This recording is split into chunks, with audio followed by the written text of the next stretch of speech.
Finally hitman is back. 32 number ODI century Rohit Sharma. শুধুমাত্র যে ম্যাচে সেঞ্চুরি করেছে তাই নয়, সচিন থেকে শুরু করে রাহুল দ্রাবিড়ের রেকর্ডও ভেঙে দিয়েছে রোহিত শর্মা। অন্যদিকে আর একবার রান পেতে ব্যর্থ বিরাট কোহলি এবং কেএল রাহুল। তাছাড়া জাদেজারও আর একটা রেকর্ড, সেই সব কিছু নিয়ে এই ভিডিওতে আলোচনা হবে। তো ভিডিওটি অবশ্যই তোমরা শেষ পর্যন্ত দেখবে। ভিডিও ভালো লাগলে অবশ্যই একটা লাইক করে দিও। এইরকমই ক্রিকেট রিলেটেড নিউজ, আপডেট এবং অ্যানালাইসিস ভিডিও সবার আগে পেতে চাও তাহলে চ্যানেলটিকে সাবস্ক্রাইব করে নিও। সো চলো ভিডিওটি শুরু করে যাক। বহুত দিন পর ফর্মে ফিরল রোহিত শর্মা, তবে সেক্ষেত্রে ওডিআই বলবো না, কারণ ওডিআই রোহিত শর্মা যদি লাস্ট 10টা ইনিংস দেখো যথেষ্ট পরিমাণ রান আছে। তো রিসেন্টলি ওডিআই তো খেলেনি, টেস্ট খেলেছে এবং টেস্টে পুরোপুরি ফ্লপ গেছে রোহিত শর্মা।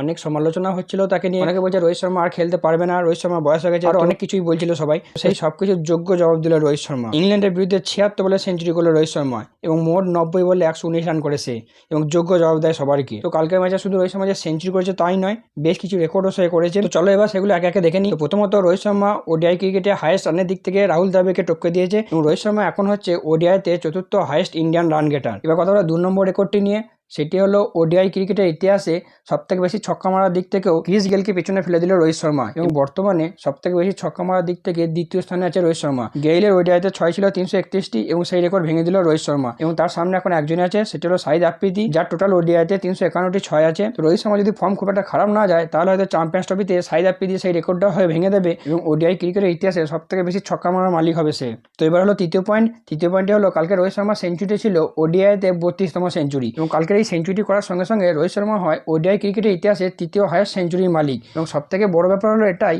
যে ওডিআই ক্রিকেটের ইতিহাসে যে টপ সেঞ্চুরি 5 জন রয়েছে তার মধ্যে 3 জন হচ্ছে ভারতীয়। 1 নম্বরে আছে বিরাট কোহলি যার মোট 50টি সেঞ্চুরি আছে, 2 আছে সচিন যার 49টা এবং 3 নম্বরে এলো রোহিত শর্মা যার হচ্ছে 32টা। তো এবার আছে চতুর্থ রেকর্ড নিয়ে। চতুর্থ রেকর্ডটি হলো ভারতীয়দের মধ্যে ওপেনার হিসেবে 3 ফরম্যাটেই সবথেকে বেশি রানের দিক থেকেও 2 নম্বরে রয়েছে সে এবং সচিনকেও কিন্তু সে টপকে দিয়েছে। তো ওপেনারদের মধ্যে সবথেকে হাইয়েস্ট রান রয়েছে 15,758 রান নিয়ে সেহওয়াগ এবং 2 নম্বরে চলে আসে রোহিত শর্মা যার বর্তমান রান হচ্ছে 15,404 এবং সে সচিনের রেকর্ড ভেঙে দেয়। সচিনের ওপেনার হিসেবে 3 ফরম্যাটে মোট রান আছে 15,335 এবং 5 নম্বর যে রেকর্ডটি রোহিত শর্মা করে সেটি হলো 30 বছর বয়স হওয়ার পর ইন্টারন্যাশনাল ক্রিকেটে সবথেকে বেশি সেঞ্চুরি মালিকও কিন্তু রোহিত শর্মা হয়। তো একই ম্যাচে এতগুলো রেকর্ড করে রোহিত শর্মা এবং কালকের ইনিংসটা সত্যি একটা অসাধারণ ইনিংস ছিল এবং চ্যাম্পিয়ন্স ট্রফির আগে রোহিত শর্মার কাছ থেকে এরকমই একটা ইনিংস দরকার ছিল, এরকমই একটা কামব্যাক কিন্তু আমাদের দরকার ছিল এবং আশা করবো এই ফর্ম নিয়েই কিন্তু সে চ্যাম্পিয়ন্স ট্রফিতেও যাবে। অন্যদিকে রোহিত শর্মা আমাদেরকে খুশি করলো, কোহলি কিন্তু আরও একবার দর্শকদেরকে নিরাশ করলো। কালকের ম্যাচেও রান পেতে ব্যর্থ হলো বিরাট কোহলি এবং সেই একই রকম রশিদ খানের অস্ট্যাম্পের বাইরে বল এবং লিডিং এজ নিয়ে কিপারের হাতে ক্যাচ দেখে সত্যি খুব খারাপ লাগলো এবং আশা করবো পরের ম্যাচে রোহিত শর্মার মতো বিরাট কোহলি যেন সেই আগের মতো ফর্মে ফিরে আসে। অন্যদিকে কেএল রাহুলের ব্যাপারটা অনেকটা একই রকম। প্রথম দুটো ম্যাচে কেএল রাহুল সুযোগ পেয়েছে, হ্যাঁ মানছে একটু নিচের দিকে ব্যাট করতে এসছে, 5-6 নম্বরের পর ব্যাট করতে এসছে, বাট এমনটা নয় যে সে রান করতে পারে না। সেখানে হয়তো তাকে একটু আগে দিলে সে হয়তো একটু সময় পেত, বাট এই দুটো ম্যাচে যেখানে ব্যাট করেছে সেখানে কিন্তু প্রেসারও খুব কম ছিল। তো সেক্ষেত্রে কেএল রাহুলে কিন্তু রান করা একটা অবশ্যই দরকার ছিল। তো আশা করবো রাহুলও যেন তাড়াতাড়ি ফর্মে ফেরে, যেটা চ্যাম্পিয়ন্স ট্রফির জন্য খুবই দরকার ভারতের পক্ষে। বাকি আমাদের ভাইস ক্যাপ্টেন গিলকে নিয়ে কথা না বললেই নয়। পরপর দুটো ম্যাচে দুটো 50+ স্কোর করলো গিল। প্রথম ম্যাচে সে 3 নম্বরে খেলেছে, সেখানে 27 রান করেছে।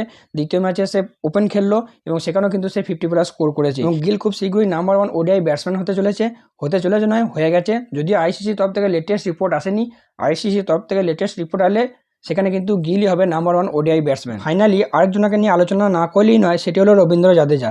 ভাই 73 সেকেন্ডে একটা ওভার, তাও আবার ওডিআইতে। কালকের ম্যাচে 24তম ওভারটা রবীন্দ্র জাদেজা মাত্র 73 সেকেন্ডে কমপ্লিট করেছে। এটা কি ভাবা যায়? আর টেস্ট হলে তাও হয়তো মেনে নেওয়া যেত, বাট ওডিআই ক্রিকেটের ইতিহাসে 73 সেকেন্ড ওভার আমার তো মনে হয় না এর আগে অন্য কোনো বোলার এরকম করতে পেরেছে বলে। কালকের ম্যাচেও জাদেজা ভালো বল করেছে, উইকেটও পায়, যার মধ্যে একটা উইকেট ছিল রুটের। আর এই নিয়ে রুটকে সে ইন্টারন্যাশনাল ক্রিকেটের ইতিহাসে 13 বার আউট করলো, এটাও কিন্তু একটা দারুণ বড় রেকর্ড। ওভারঅল কালকে ইন্ডিয়া টিমের পারফরমেন্স যথেষ্ট ভালো ছিল এবং ভারত 2-0 সিরিজ এগিয়ে রইলো এবং সিরিজ জিতেও গেল। এরপরে আর একটা ম্যাচ আছে। যাই হোক, ভিডিওটা এতটাই। ভিডিওটা ভালো লাগলে অবশ্যই একটা লাইক করে দিও। সো চলো দেখাচ্ছে পরের ভিডিওতে।